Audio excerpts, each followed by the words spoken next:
Walaupun dia sudah di rumah, nggak kerja lagi, tetap sama teman-teman. Orang-orang di rumah pun memperlakukan dia tuh sama seperti teman-temannya, menjauh gitu loh. Dan semuanya tuh ketakutan. Misteri, sejarah, mitologi, peristiwa horor.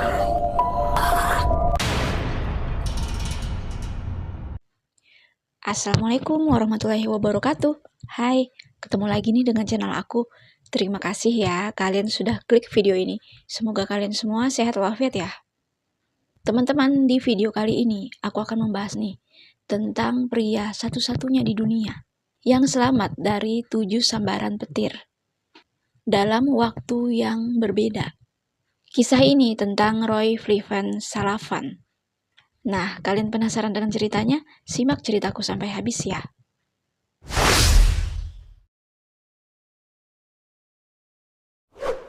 Pada 7 Februari tahun 1912, Roy Flivan Salavan lahir di Virginia, Amerika Serikat. Kisah hidupnya dikenal banyak orang karena ada fakta yang sangat luar biasa.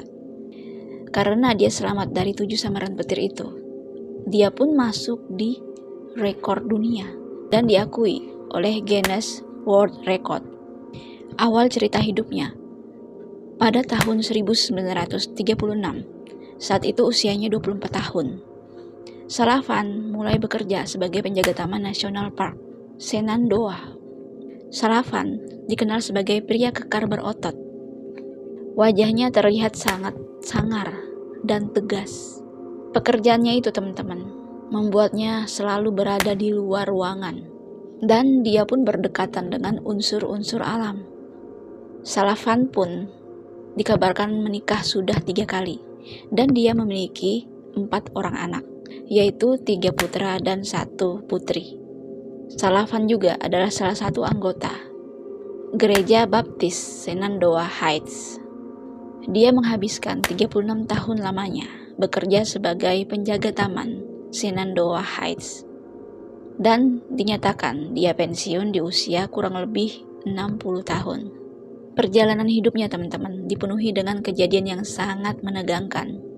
Orang-orang kaget dan gak percaya tentang kejadian yang dia alami. Selama dia kena sambaran petir, dia tetap hidup. Kejadian yang dia alami dari tahun 1942 sampai tahun 1977. Sambaran petir yang dia rasakan pertama kali, yaitu pada April 1942. Saat itu usianya 30 tahun. Kejadian itu terjadi teman-teman saat Salavan bersembunyi di balik menara pemantau kebakaran. Menara itu baru dibangun teman-teman dan belum ada penangkal petirnya. Dan kejadian itu saat cuaca sangat ekstrim, yaitu badai. Dan badai pada saat itu sangat mengerikan.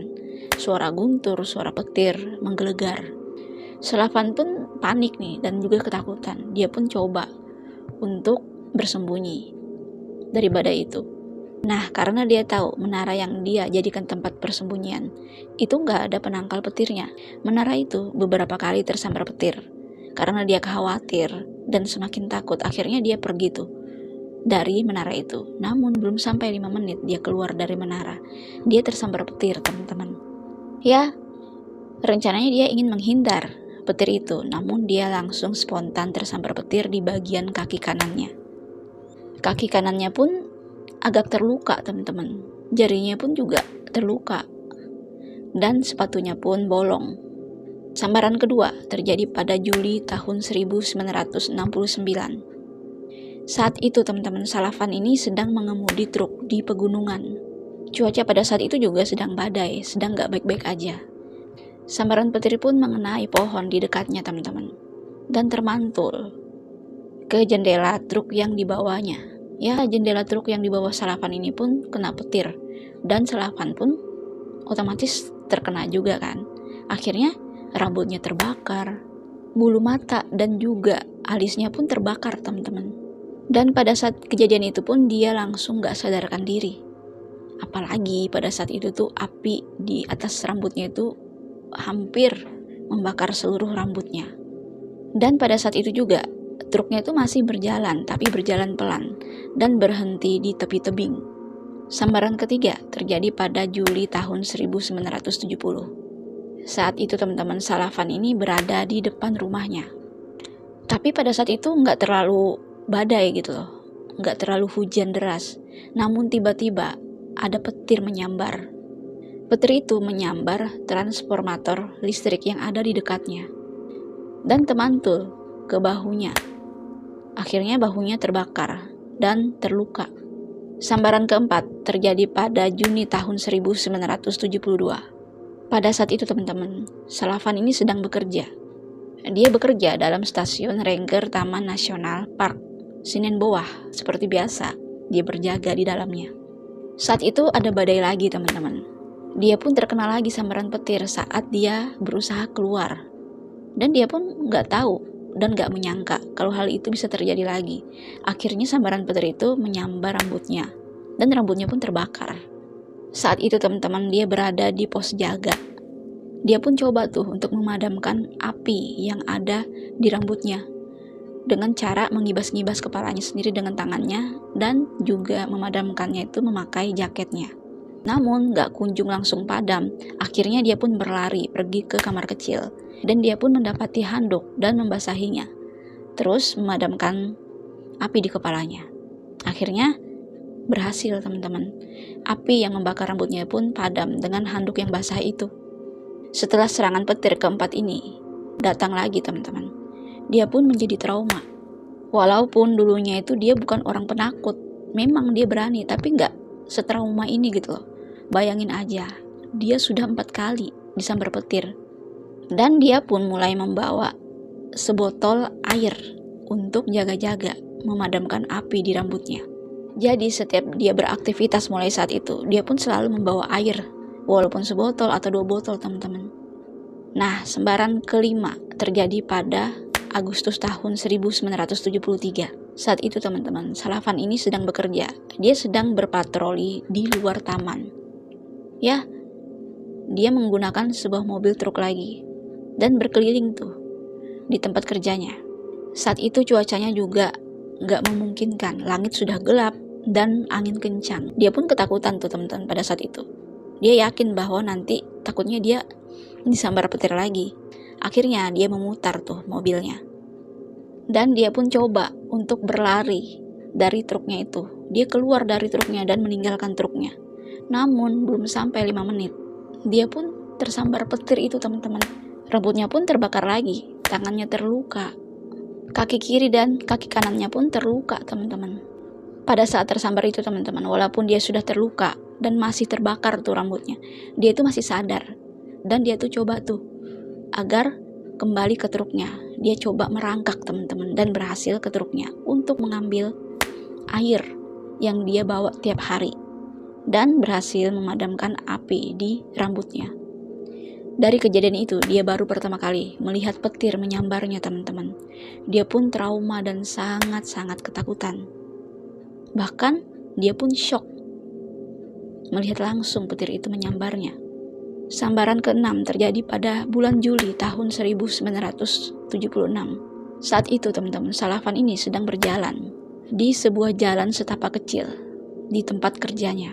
Saat itu sedang badai juga teman-teman. Dia pun coba tuh untuk menghindar badai itu. Tapi yang dia lihat, badai itu seperti mengejarnya, seperti mengincarnya gitu loh. Dia pun coba untuk menghindar lagi dari badai itu. Namun sayangnya, Salavan ini tersambar lagi. Rambutnya pun terbakar lagi teman-teman. Dan pergelangan kakinya pun terluka. Sambaran ke-7 adalah sambaran terakhirnya teman-teman. Terjadi pada hari Sabtu pagi, tanggal 25 Juni tahun 1977. Saat itu adalah hari liburnya. Dia sedang pergi memakai mobil truk terbuka seperti pick up gitu. Dia pergi memancing di air tawar, dan dia pun berhasil mendapatkan ikan yang begitu banyak. Nah, pada saat dia ingin bergegas pulang dan dirasa sudah cukup banyak tuh ikannya, tiba-tiba langit mulai hitam. Ya, langit mulai menghitam seperti akan ada badai. Nah, akhirnya dia coba tuh pergi untuk pulang. dia coba menyetir mobil truknya itu selaju dan sekencang mungkin agar dia ini gak tersambar lagi. Namun naasnya dia ini tersambar petir lagi teman-teman. Ya, petirnya pun membakar rambutnya lagi. Namun saat ini petirnya itu turun ke dada dan perutnya. Jadi dada dan perutnya itu terluka juga. Nah, dianya itu sambil menyetir tuh, bergegas langsung pulang. Nah, sambil dia menyiram kepalanya dengan air yang sudah dia sediakan di botol.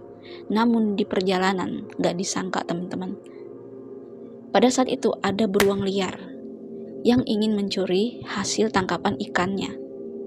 Dia pun pada saat itu juga seperti ada keberanian gitu loh untuk menghadapi beruang itu. Akhirnya dia coba tuh turun dan mengambil ranting yang cukup tajam, yang cukup untuk mengusir beruang itu. Akhirnya dia juga sempat memukul beruang itu teman-teman. Dan dinyatakan itu yang ke-22 kalinya.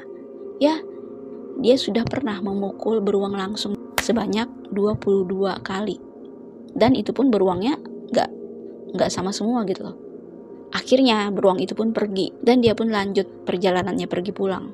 Ketujuh serangan petir itu didokumentasikan oleh pengawas di tempat kerjanya di Taman Nasional Park Sinanboa oleh kerabatnya sendiri teman-teman yang bernama R. Tyler Honskins.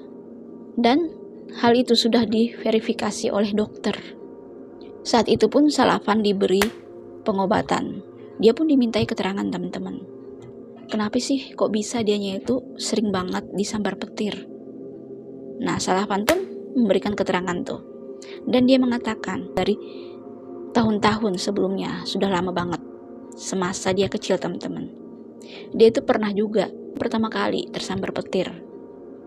Dan pada saat itu dia sedang membantu ayahnya memotong gandum di sebuah lapangan yang sangat luas. Pada saat itu petir itu menyambar pisau yang dia bawa, tapi dianya itu gak menceritakan kejadian yang dia alami karena gak mempunyai fakta atau bukti. Akhirnya dia gak pernah mengakui hal itu. Selama menikah, istri Salavan pun pernah tersambar petir sekali dan terlempar, namun gak terluka. Dan pada saat itu istrinya ini membantu Salavan untuk menjemur pakaian. Ya, dan tiba-tiba ada badai, namun istrinya ini gak terluka. Tapi anehnya lagi, Salavan pada saat itu gak terjadi apa-apa sama dia gitu loh. Hanya istrinya aja yang terkena sambaran petir. Dan mereka dinyatakan pada saat itu lolos dari sambaran petir itu tanpa terluka di badan mereka. Namun mereka mengalami shock setelah Salavan tersambar petir teman-teman. Kehidupannya itu penuh dengan trauma yang begitu dalam. Dia itu selalu membawa air dalam aktivitasnya, dalam perjalanannya. Selama dia mengalami sambaran petir, dia pun mengalami cedera teman-teman. Dia terluka dan rambutnya selalu terbakar. Salavan pun mendapatkan rekor dunia. Dan dia pun dijuluki manusia konduktor petir, manusia petir, bahkan manusia penangkal petir. Dan selama itu juga dia mulai tuh dijauhi oleh kerabatnya, oleh istrinya, oleh anak-anaknya. Dan dia pun merasa sangat sedih. Mereka semua menjauhi Salavan karena takut nanti tersambar petir juga, sama seperti Salavan. Karena mereka takut itu, akhirnya mereka menjauhinya teman-teman. Dan gak terasa seiring waktu, Salavan ini usianya sudah beranjak 60 tahun lebih. Dan dia pun merasa kesepian, merasa gak ada yang sayang sama dia. Apalagi mereka semua sengaja menjauh karena takut tersambar petir. Salavan pun putus asa teman-teman. Dalam kesunyian, dalam kesendirian, akhirnya Salavan pun memutuskan untuk berhenti atau resign dari tempat kerjanya. Walaupun dia sudah di rumah, gak kerja lagi, tetap sama teman-teman. Orang-orang di rumah pun memperlakukan dia tuh sama seperti teman-temannya, menjauh gitu loh.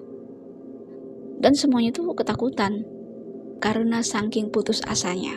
Akhirnya pada tanggal 28 September tahun 1983, Salavan ini dinyatakan meninggal dunia di usianya ke-71 tahun. Dinyatakan teman-teman, Salafan ini meninggal dunia bukan karena soal penyakit, tapi karena dia mengakhiri hidupnya sendiri. Setelah kematian Salafan ini teman-teman, ada 2 topi yang sering dia pakai untuk bekerja, dipajang di 2 museum, yaitu di Museum New York City dan di Carolina Selatan. Kedua topinya itu menjadi sebuah simbol keberanian sekaligus keanehan alam yang sangat sulit dijelaskan teman-teman. Kisahnya pun diangkat di sebuah film dan menjadi terkenal hingga saat ini. Salafan pun dikenang sebagai salah satu manusia yang sangat luar biasa di dunia. Nah, bagaimana teman-teman menurut kalian tentang kisah Salafan ini? Jika kalian memiliki cerita tambahan, kalian komen di bawah ya. Nah, sampai di sini dulu ceritanya. Sampai jumpa lagi dengan cerita menarik berikutnya. Dadah.